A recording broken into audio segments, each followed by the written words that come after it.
Hello, friendly neighborhood nerds. If you want to hear interviews from industry pros, get first looks, and have access to endless comic content, don't forget to like, subscribe, and ring that bell.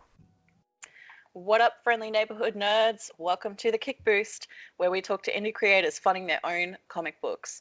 This is Respawn, and I'm here as always with Judah Rad.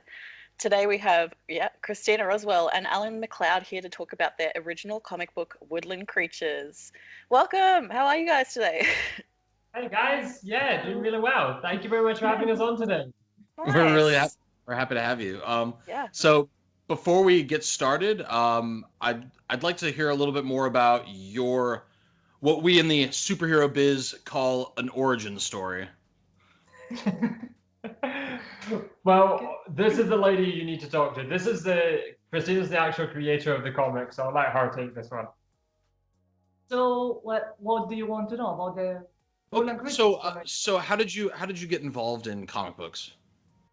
Well, it was kind of weird because I never been super involved in comic books. I am a writer, but I write like novels, paperback novels. So I've written and published 4 of them. And then one of them was Woodland Creatures, was the second one. And I actually just started writing it like kind of to get my name known as I was getting my first novel ready. But I published it online on a blog. People started reading it and loving it. So at the end, I was like, okay, I think I'm going to have to publish this book as well. So I did that, but I published it only in Spanish, which is my mother tongue. And it was very popular, but I wanted to reach a wider audience, and people keep telling me that it was super visual, that they could see it as a graphic novel or as a movie. And so I was like, well, there's an idea. I cannot do a movie, obviously, but a graphic novel sounds like a good idea. So I just I got in touch with a creator, an artist, and I looked for a scriptwriter and then put them all together and started working on the graphic novel. Is that a difficult transition? I don't think, not for me. I think for the scriptwriter probably. Okay. I write a lot, and he has to like condense, I don't know, 10 pages in one. So that must be really hard. I wouldn't be able to do it because obviously it's my work, and I would just include everything. Wait, so you plot the story and you wrote the text, and then Allan, are you the one who transcribes it to a script, or how does the process? So I'm PR. That's literally all I am for this business. Oh, okay. She needs someone to talk for her at Comic Cons. So that's my job. Oh, okay. Nice. And I say that. I'm more a support, but That's amazing. my writer is a Spanish author called Fali Ruiz Davila, and I got in touch. Well, a friend recommended me him, so he's the one turning the book into a script format. Okay. I'm just revising and changing. Like he's keeping everything intact from the book, all the dialogues and everything. So I'm just supervising that, making sure that everything works and is as I imagine it, and then also supervising the work of the artist. Although he doesn't need much supervising because he's amazing. So Okay. So, curious, can we hire you to speak for us at Comic Cons? Because we need someone that makes us look charming and funny. So Wait, funny? No, I can't do that. I'm not good at that. let us know if you find someone. Hours on end, I can definitely do. it's great because he's got like a pitch that he repeats always. So you have this person come in and he says that pitch, but then another person comes in and he just repeats the same pitch. So I want to hear the pitch. Next to him, repeating the same thing, and then when someone comes like that speaks Spanish, he's just like, "You do it." So I just repeat in Spanish. He speaks. That's amazing. Okay. So I know you said with comics obviously your focus has been writing novels. Do you have any comics that you've read that you love? Did you like look to any for inspiration when you were doing this project? Well, when I was younger, I read some comic books that my uncle had at my grandma's home. So I started with, I don't think it was popular anywhere else. It was a Spanish one, but it's called Don Mickey, and it was just kind of like a compilation of Disney characters, like comic books of Disney characters. I used to really like those. They were all like really aged, obviously, so like yellow pages and everything, but they were like really cool. And there was also another one that was called Uber, also by an Spanish artist, which was about a astronaut that lands in this alien planet and is kind of like gets a girlfriend and start living there with as the only human. So it's kind of funny to see the alien civilization and this guy kind of mixing it because they also look at him like he's an alien, obviously. Yeah. Okay. So it's quite funny. But more recently, I just really started getting into graphic novels as I was writing mine, like looking for inspiration and also seeing what's the right way of doing a graphic novel. So for that, I really got into Saga series and also Sola. Yeah, well, I'm just that was but yeah, I have just started buying graphic novels now, and I'm really getting into. So, congratulations on Volume 2 of Woodland Creatures being funded. So what does Woodland Creatures mean to you?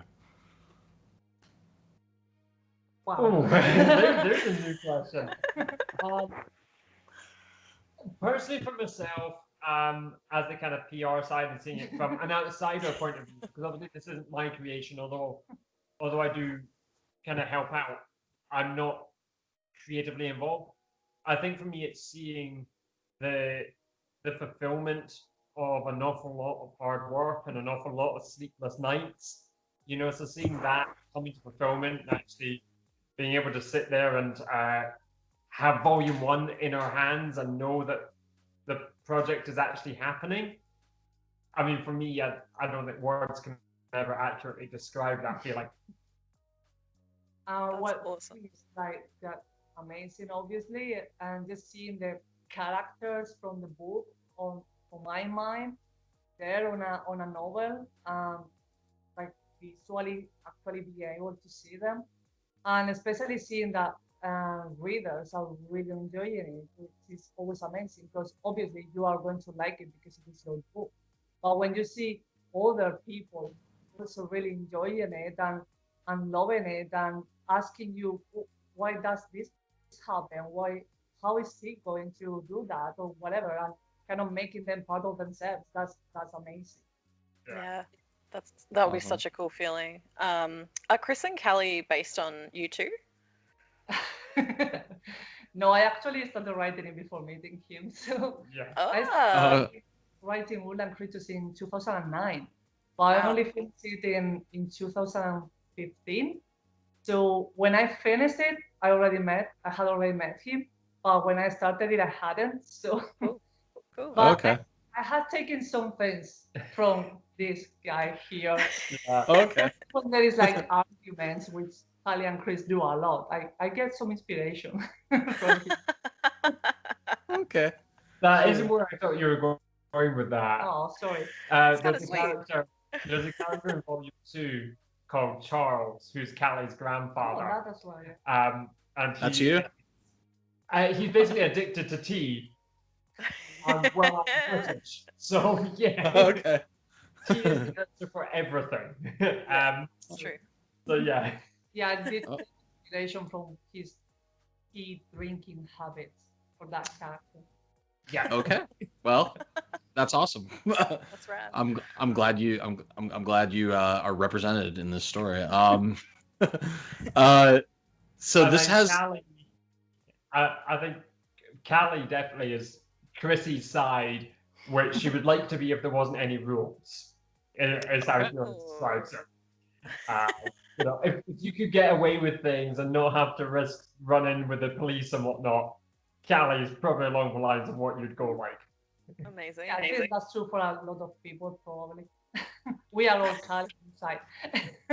If we all just were free to act on our impulses, then it would just be chaos. Yep. Okay. Cool. Let me ask you this. Did you ever read Anne Rice? Are you a fan of Anne Rice? The interview with the vampire, or Sorry, I was trying to work what you were saying in my shitty English, but yes, I did when I was younger. I was really into those books. So yeah. This kind of reminds me a little bit. Like it definitely makes me think of Anne Rice. Just the kind of the mixing of horror elements and then romance elements. Where did your kind of fascination with werewolves or lycanthropes come from? I've always liked, even though my first book was about vampires, I always really prefer when it comes to vampires or werewolves. I always been more of a fan of werewolves. I think I just like that link with the animal part and obviously the wolf part. I really like the join between humanity and wolf, or humanity and the wilder side that I think is in every one of us. So I always really like that. Obviously, like in animals, the part of the wolf is always a big thing. But yeah, I think it was mainly that bit. But even though I like werewolves and the turning into animals, I always like in my book to keep it a bit more realistic. So if I write about vampires or werewolves or ghosts or whatever, I always try to make it look like how it would be if those creatures really were real in real life in our world. So that's why I went for the concept that instead of turning into a wolf, has a wolf soulmate that they can mentally link with. I mean, it's still fantasy, but to me, it makes it a bit more realistic than a person physically changing of his body and his bones into a wolf. Yeah, that's rad. What can we expect going forward in the story? You want to? Not where you expect it to go. Got to be honest. That's a really good kind of hook for people, because I think when people read Volume 1, they already kind of make their mind up about where the story's going. Yep. And it doesn't go there. It has a very interesting and very different ending in Volume 3, which is going to take a lot of people by surprise. I don't think anybody sees the ending coming. I know I certainly didn't. Volume 2, which is on Kickstarter at the moment, we learn more about their past. So we kind of understand more about Christopher's history in the army, what he's been subjected to, and kind of the things he's seen. And with Callie, you gain a little bit more understanding. You realize that she's had a really bad life, actually, up till now. And at some point, basically everything's just been too much for her, and she's just snapped. So you end up having an awful lot more sympathy for Callie and Christopher as Volume 2 goes on. And then obviously we'll see the moving forward of the plots with the army and Colonel Harris, his plans forward. And again, things don't go smoothly for Colonel Harris either. So you see a little bit of intrigue regarding that, and you also learn just how far he's willing to go for his to succeed. Cool. And then in Volume 3, the kind of culmination, obviously everything comes together in a very realistic but bittersweet ending. Okay. So Volume 2 is definitely the ending, or is there going to be a Volume 3? No, they just talked about Volume 3. Yeah. Oh, I mean, excuse me. Is the volume what I meant to say? Volume 3 is the ending. There's not going to be a Volume 4, or okay. Volume 3 is the ending. It's the ending of my book. I mean, if I write a sequel, then there could be another 3 volumes. But Okay. so far, I only have like 3 volumes planned. I see.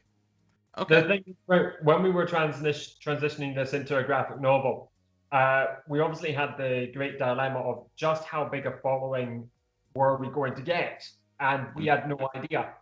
So the last thing we wanted was to decide to just do small volumes and aim for like 50 to 100 volumes, only to find out that by volume 25 nobody's buying anything and nobody's interested, in which point there's no point continuing on, and then the story's dead halfway through. So at least with 3 graphic novels, 3 volumes, we've got a start, middle, end, which even if nobody really was interested, we would still be able to put those 3 volumes out and have the complete story. And then if, as is actually the case, people are interested and people are coming on and backing and we do get a following, then I can plonk Christina down at the computer and she can write a sequel and we can keep people interested. Get to work. Yeah, I love the idea of learning more about their past, so I'm really intrigued by that. Yeah, I'm excited to read it. Yeah. Was there a character which particularly gripped you?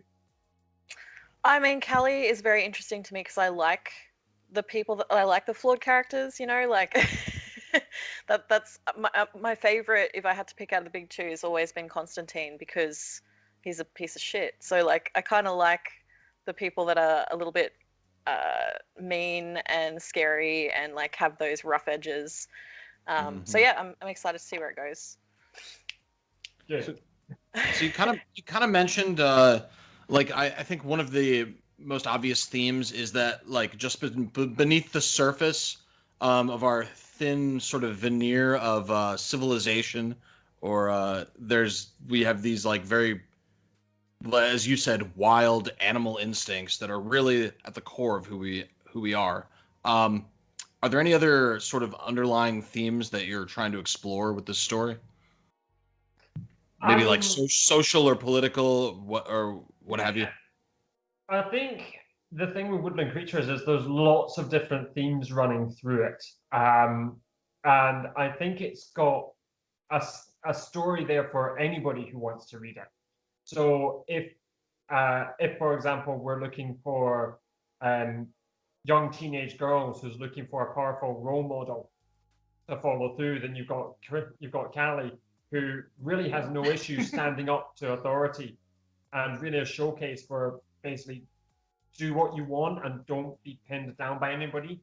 You know, so you've got that strong character. We've got Christopher, who's a way of saying mental health, you know, regardless how terrible your mental health is, regardless what you're going through, turn to people and talk to people, and there will be people around you to support. You know, so you've got that. Environmentalism as well, strong point running through Woodland Creatures. Just for us, one thing about the lycanthropes is it's a close link to nature, and people are afraid of that link to nature because we've come so far away from it. You know, we're locked down in our concrete slabs here, and we don't like going into the countryside. We don't like meeting nature anymore, and I think that's a big issue. We're just sitting back, eating our chicken nuggets with no idea. Yeah. Well, then we wonder why, you know, climate change is happening, because if we don't have a connection to nature, then we can't understand it. Yeah. So we've got that strong theme running through as well. I think there's a lot of different underlying stories going on, and no matter who you are in life, no matter what it is that you're going through, there's something there which you can pick up and gain strength from. If you're a killer as well and you have no feelings whatsoever, there is also a character for you there. Yeah, so, yeah, that's right. Well, that's good because I'm dead inside, so Yeah. perfect. I feel like I just gave away, like by saying who my favorite character is, I'm like, are people going to think I'm a sociopath now? But that's all right. That's fine. It's probably the scariest thing which I've found at Comic-Cons is when I'm doing my pitch and when I'm talking to people, I mention that Callie's a murdering sociopath, and the amount of people who go, "Sounds good." Yeah. not sure this is something we should Yeah, really he be said promoting. it's a woman that hates humans, and everybody knows. Like, yeah, I can see that. I can see. Because Can because relate. humans don't like humans, you know. It's true. Okay, that makes me feel a bit better. I feel a bit better knowing there's other weirdos out there.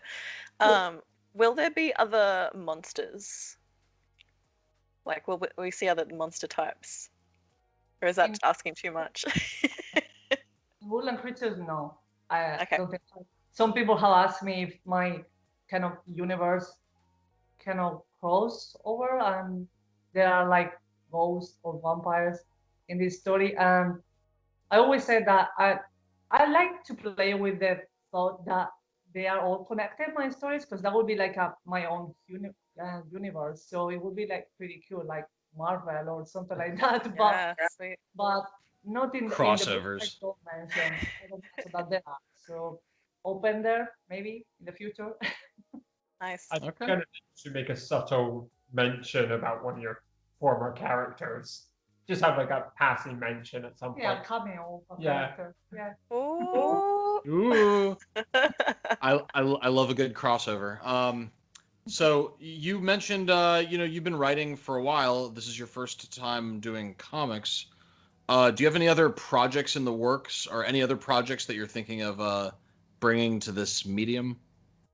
To graphic novels, not really, but every time I got a mother that is a bit strange, so I suppose like all mothers, no? And every time I say, like, I'm working on Woodland Creatures and blah, blah, blah, she always goes, oh, you know what book you should adapt into graphic novel? This other one, the first one you did, because people love that one. And I'm like, yeah, but I am with this one. And then another time it will be like, oh, that one would be perfect, your ghost book. I think you should do that next. And I'm like, Mom, only that time. I'm still working on this one. One thing at a time, right? Yeah. So yeah, in the graphic novel area, I'm just focusing on Woodland Creatures, and that's more than enough. It's like I'm constantly 24 hours pretty much, even I'm dreaming of it. So that's enough until I finish. I got enough with this one. Nope. Yep. You're right. Absolutely. That's cool. That is cool. Last question from me. You spoke about graphic novels, obviously, that you looked to when you started this whole project, which is awesome. But are there any other works that have inspired you as a creator that our audience or us should go check out? Movies, TV shows, paintings, anything? I take a lot of inspiration from movies, obviously, because I love movies. I have Netflix now, obviously, Amazon Prime, everything. So I really big fan of movies. And there is one movie that I took a bit of the horror maybe from for Woodland Creatures, and that would be Dog Soldiers. I don't know if you have heard of it. I don't think And I've seen it, no. It's got I've heard. really, really creepy werewolves, like Ooh. this at the type that has like human shapes or human features. So they are half human, half wolves. Dog soldiers, yeah. Dog soldiers, yeah. Yeah. And they are like military. I think it was military doing experiment with soldiers. Wolves created them. So yeah, I think that was a big, not big, but it was somehow influence. Because I remember after watching that movie, I had a dream, really creepy werewolves, and I think probably Kickstarter everything. So yeah, that would be it. But I usually take inspiration from anywhere. So there are probably a lot of movies there that also Historic materials. historic materials, but not the series because I only just watched it like last month. But I read the book, at least the first one. I can't remember if I kept on. I remember reading the first one, so I'm sure part of the link between the humans and the Amarok that is in my book, that was probably Yeah.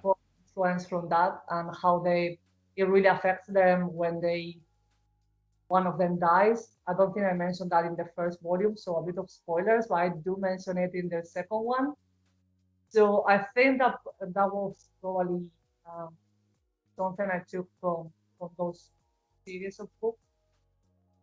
I liked his Dark Materials a lot. I saw the show. I didn't read the book, but I thought it was really good. What was that? What was that show that was on Netflix? Like I think last year, where it was like a series of animated vignettes that weren't connected to Love, each other. Death, and Robots. Love, Death, and Robots. There was an Dog episode Soldiers. of Love, Death, and Robots. Yeah, that's it. Yeah. I That actually was, remember thinking, "Oh my god, that feels a lot like my book." Yeah. Yeah. right. But there were two like lycanthrope episodes. There was that one, but then there was another one that was more of like almost a romance. Do you remember which one? Yeah, I do. Wasn't that more of a Fox kind of Yes, thing? yes. That's what I'm Yes. thinking. Yeah, that was a lovely one as well. But again, a slightly different take on the story. And yes, I do love Death and Robots series. It's just nice to put it on for 10 minutes Yeah. or so and just relax. And it's Yep. beautiful. It's so beautiful to look at. They need to make another season. That'd be great. Yes. Netflix, please. Anyway, so I want to thank you both for coming here and talking about Woodland Creatures. Volume 2 is funded. Your work. Can you tell us a little bit about the stretch goals? So we've got three stretch goals, two of which have been successfully unlocked, and we are well on the way to the third one, which I'm not gonna lie, blows my mind. Wow. It's a shock to me that we're close to unlocking the third one. So the first stretch Well goal, deserved. everybody. Sorry. Well deserved. Yeah, thank you. Thank you. So the first stretch goal, everybody who goes for a physical copy of the graphic novel is going to get a little fridge magnet with one of our prints on it, which, let's face it, everybody loves a fridge magnet. Oh yeah. Everybody. The second stretch goal is going to be a little bit more kind of background, a little bit more behind the scenes. So it's a few extra pages at the back of the comic about the history of the tribe, which we took inspiration from, a little bit more of the background of lycanthropes and the Amarogs and everything, kind of their whole backstory. So it's a few extra pages of that in-depth thing. And then the third stretch goal, which we're close to unlocking, is going to be a unique zipper pull. So something you can put on your zipper to help pull up on your bag with one of our little prints on it. So Cool. Cool. Well, support Woodland Creatures. We're gonna have Yeah. the link. We're gonna have the link in the video description. Definitely want to back this one because it's pretty cool. It's definitely very cool. I want to thank you guys for being on our show, and stay safe. Wear a mask. Maintain 6 feet of social distancing. Vote. And yeah, read comics. And be free. Follow our links and watch our show because you want to and not because of the threats. Thank you for watching Judah, Robo, and Ree. We talk about comics, movies, and TV. Sometimes we have notable guests, and sometimes it's just us. But we're also cool.